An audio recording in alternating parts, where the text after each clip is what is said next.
Hello everyone! Welcome to another episode of What's Next in Raid. While we may not have anything quite as big as Live Arena this time around, we've still got some pretty sweet features to show off. Let's get this show on the road. Firstly, as promised, the opportunity to ascend your accessories just like artifacts is coming soon.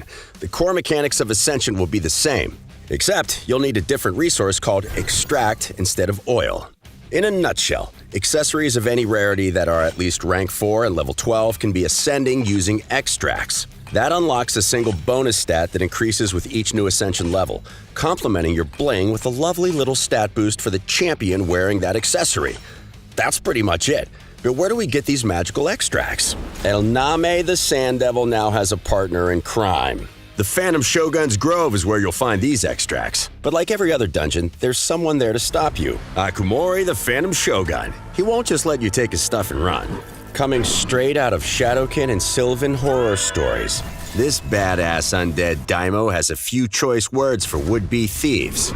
He comes fully armed with a new debuff and some unique mechanics that will force you to improvise and adapt on the fly. We'll release a separate feature guide video that will explain the strategy for this fight in greater detail, but here are a few appetizers. First up, Akumori has a shiny new toy, a new debuff called Enfeeble. Any champions under this debuff can only deal weak hits. Ouch. And the more weak hits Akumori receives, the higher his special shade counter goes. Double ouch. As you have probably guessed, that's bad. Very bad, in fact. It increases Akumori's critical rate and critical damage, makes him immune to a bunch of effects, and sets him up to deliver devastating single-target nukes that ignore protective buffs.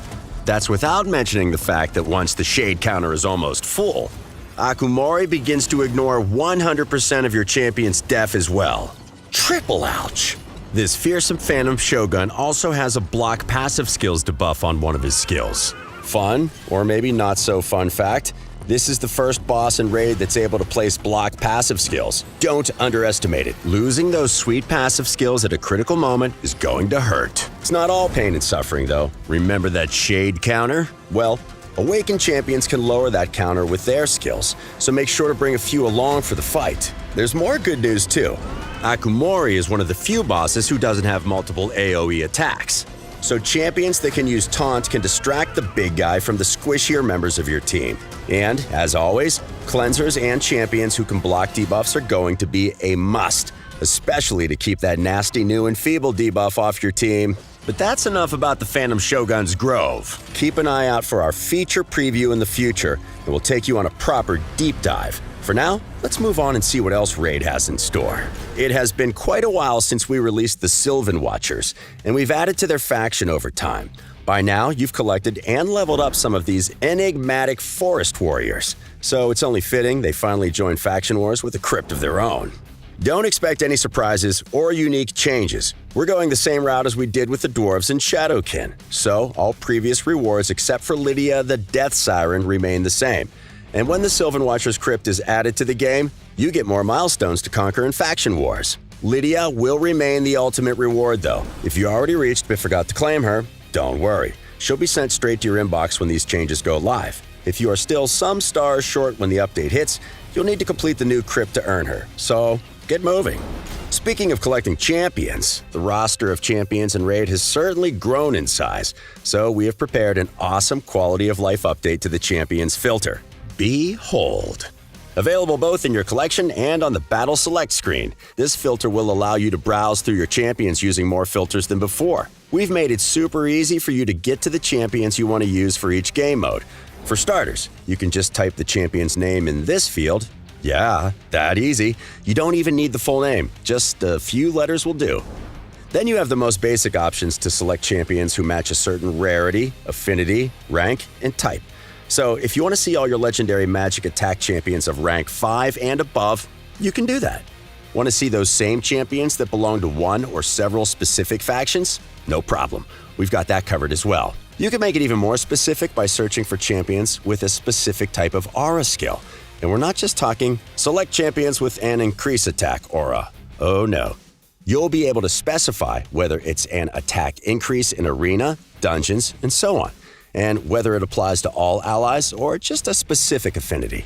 Neat, right? What? Not enough for you? All right. How about choosing champions who can apply specific buffs or debuffs?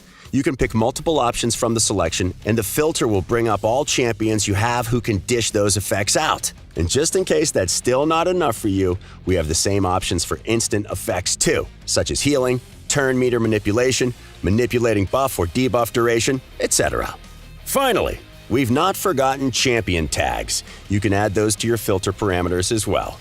All in all, we tried to make the champions filter as comprehensive as possible, and it will ensure that team building is easier than ever before, especially for those of you who already have hundreds of champions in your collection. Let's move on to one of the updates coming a bit further down the line. We have a new activity in store for clans, the Hydra Clash. It kind of works like a mini tournament between clans that starts every week and provides players with an extra source of goodies. Because who doesn't love more goodies, right? The roles are simple enough. 5 clans are matched against one another, and whichever clan deals the most damage to the Hydra and earns the most clash points wins. Simple. How do you earn these clash points? Smack that Hydra's head as hard as you can, and use multipliers to your advantage. These multipliers appear on the first battle for each difficulty, with the multiplier increasing as the difficulty ratchets up. Of course, no one will get to be sneaky and reap the rewards of their clan's hard work unless they participate.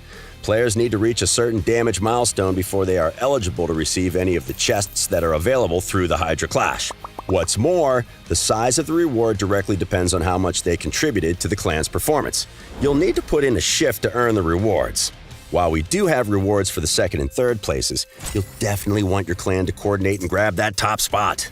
Now, let's take a look at the goodies that await you inside those chests: protection and stone skin accessories. Protection accessories will be unique to the Hydra Clash, and, as the name suggests, they are going to complement the good old protection set, bringing the overall number of items and bonuses to a whopping 9.